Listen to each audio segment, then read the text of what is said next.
Saudara-saudara yang terkasih dalam Tuhan Yesus, umat-umat Tuhan, puji syukur kepada Tuhan karena Dia mengajak lagi kita pada saat ini mendengar, mempelajari firman Tuhan melalui renungan kita.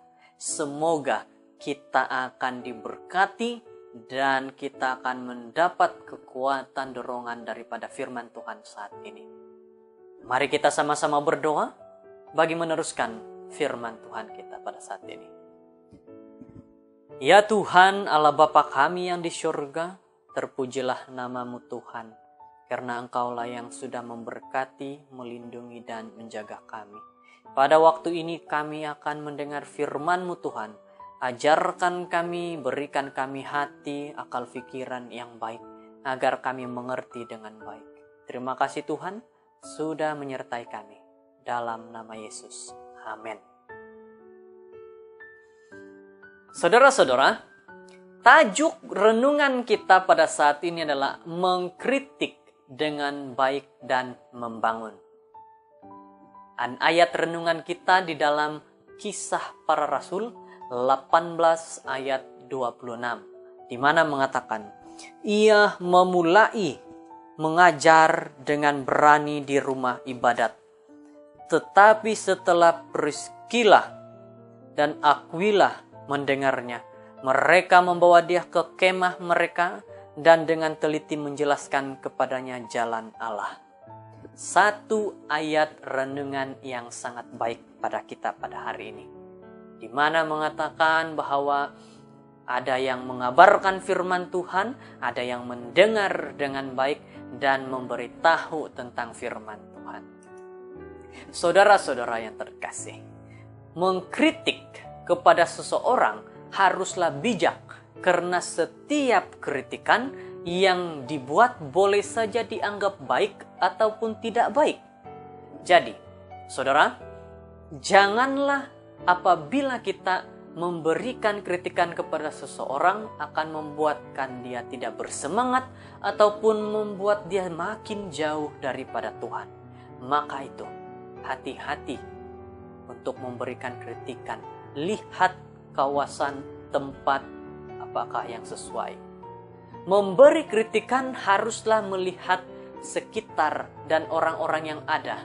Janganlah dengan sembarangan memberikan kritikan tersebut. Saudara-saudara, kritikan adalah kita memberikan komen kepada orang tersebut. Kita memberikan cadangan kepada orang tersebut, tetapi berikanlah dengan sesuai kawasan, tempat, ataupun orang-orang. Saudara-saudara, apalagi jika yang kita berikan kritikan, cadangan, komen itu yang memberikan khotbah atau pelajaran di gereja. Kritiklah, bagilah cadangan untuk memberikan dia semangat. Walaupun ada yang salah, tetapi bantulah dia dengan komen-komen yang membangun. Saudara-saudara yang terkasih dalam Tuhan Yesus, ada satu kata-kata cerita seperti ini. Ketika Enok dipercaya untuk berkhotbah dalam kebaktian berbahasa Inggris, dia merasa tertantang, tercabar, dan sekaligus dia bergumul. Suatu kali, selesai kebaktian dan selesainya dia berkhotbah, seorang mantan dekan Fakultas Sastra mendekati kepada Enok dan memberi komen beberapa ayat-ayat yang kurang tepat dan kurang jelas. Mendengarnya dan dia merasa khotbahnya sangat buruk sekali karena dikomen di hadapan orang-orang ramai dan orang-orang melihat. Saudara-saudara, kemudian datang beberapa orang, sebahagian bertutur dalam bahasa Inggris dan pernah bersekolah di luar negara. Mereka datang untuk memberikan semangat kepada Enok. Mereka juga memberikan cadangan. Mereka tidak memberikan komen kritikan yang buruk, Tetapi apa yang dikatakan? Mereka menghargai usahanya Enok. Mengatakan khotbah tersebut dapat difahami dengan baik. Mereka bahkan bersedia menolong memperbaiki kemampuan bahasa Inggris daripada Enok tersebut. Saudara-saudara, kita lihat, kita bandingkan ada dua orang. Seorang yang pernah menjadi seorang dekan, seorang yang mendidik, tetapi cara kritikannya tidaklah baik. Karena dia mengkritik langsung menjatuhkan. Datanglah lagi orang yang memberikan mereka, dia komen, tetapi mereka memberikan komentar, memberikan kritikan, yang memberikan semangat, malah mau membantu. Jadi, mana yang akan kamu lihat? Mana yang akan kamu pilih? Seorang yang berpendidikan tinggi ataupun seorang jemaat yang biasa-biasa tapi memberikan semangat? Fikirkan itu, saudara-saudara.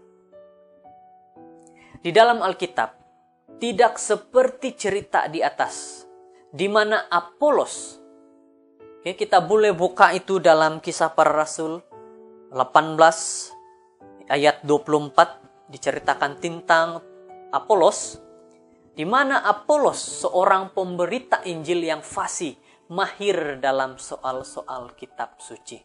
Ia bersemangat mengajar banyak orang, termasuklah di rumah ibadat.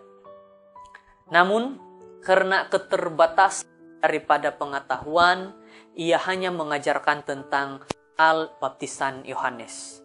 Ketika Priscilla dan Aquila mendengarnya, mereka tidak mempermalukan dia pada waktu dia berkhotbah ataupun selesai dengan firman Tuhan.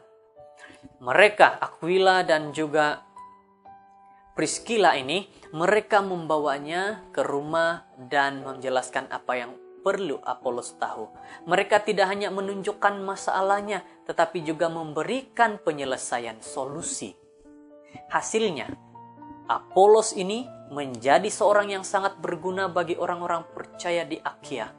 Ia bahkan mempergunakan keterampilannya memberitakan Injil Kristus di hadapan umum. Dan umumnya kita sebagai manusia, kalau kita lihat dua cerita di atas, daripada cerita bagi zaman kita saat ini dan juga zaman pada saat rasul-rasul, umumnya kita ini lebih senang mengkritik orang daripada dikritik. Bukankah seperti itu? Jika harus mengkritik, pakailah cara terbaik untuk membangun, bukannya menjatuhkan. Dan saat dikritik, belajarlah menyimak isi kritikan tersebut. Komen-komen yang diberikan, bukan berfokus pada caranya, sehingga kita dapat belajar memperbaiki diri. Saudara-saudara, jika dilihat dari cara daripada Priscilla dan Aquila, cara mereka sangat baik. Cara mereka memberikan komen, cadangan, kritikan adalah memberikan semangat kepada Apolos. Itulah yang terjadi. Dan juga inilah sebenarnya cara yang kita inginkan. Apabila ada seorang memberikan pelajaran, kita bukannya mengkritik sampailah dia merasa dijatuhkan, tetapi berikan kritikan, komentar, dan cadangan yang baik kepada dia. Marilah kita, jika mahu memberikan kata-kata kritikan, berilah yang baik, janganlah yang menjatuhkan seseorang. Satu kenyataan yang sangat baik bagi kita pada petang ini. Kritik dimaksudkan untuk memperbaiki, melihat keadaan, bukan untuk menyombongkan kehebatan pribadi, dan bukan juga untuk menjatuhkan orang lain.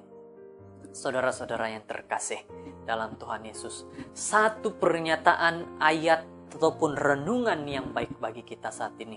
Saya percaya di tempat kita masing-masing ada orang-orang yang hebat pendidikan, yang hebat pekerjaannya. Terkadang juga mereka mengkritik tanpa melihat keadaan, mereka mengkritik seperti mereka lah yang hebat.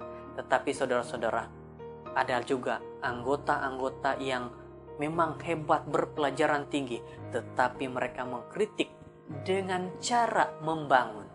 Saudara-saudara, paling penting di sini adalah kita fokuskan pelayanan kita kepada Tuhan. Mereka mengkritik, itu menunjukkan kita harus memperbaiki diri kita. Kita harus memperbaiki pelayanan kita. Bukannya kita terus layu dan juga tidak bersemangat lagi. Semoga dengan firman Tuhan pada hari ini, pada waktu ini, benar-benar memberikan kita satu pernyataan yang baik, sokongan yang baik, dorongan yang baik, dan kita dapat menyatakan kebenaran Tuhan kepada orang-orang di luar sana dengan lebih baik lagi. Kabarkan firman Tuhan dimanapun kita ada pada saat ini. I will go. Tuhan memberkati. Kita berdoa. Tuhan Allah Bapa kami yang bertakhta di surga, puji dan syukur kepada Engkau Allah yang sangat baik, menjaga kami, melindungi kami, serta memimpin kami. Kami bersyukur Tuhan karena kemuliaan dan berkat Tuhan. Kami diberikan satu firman yang baik, mengatakan kami apabila mengkritik, mengomen, ataupun memberikan cadangan, biarlah kami dapat memberi semua itu untuk membangunkan semangat dan membantu orang-orang yang berada dalam pembelajaran. Terima kasih Tuhan karena Engkau memperingatkan kepada kami. Engkau memperingatkan cara yang baik bagi kami. Maka kami harus mengikuti cara yang baik itu. Bukannya cara kami sebagai manusia, tapi cara Tuhan adalah yang terbaik. Terima kasih Tuhan memberkati semua pendengar, semua penonton yang bersama-sama dalam renungan ini. Engkau menyertai mereka, Engkau melindungi mereka. Inilah doa kami dalam nama Yesus Tuhan kami. Amin.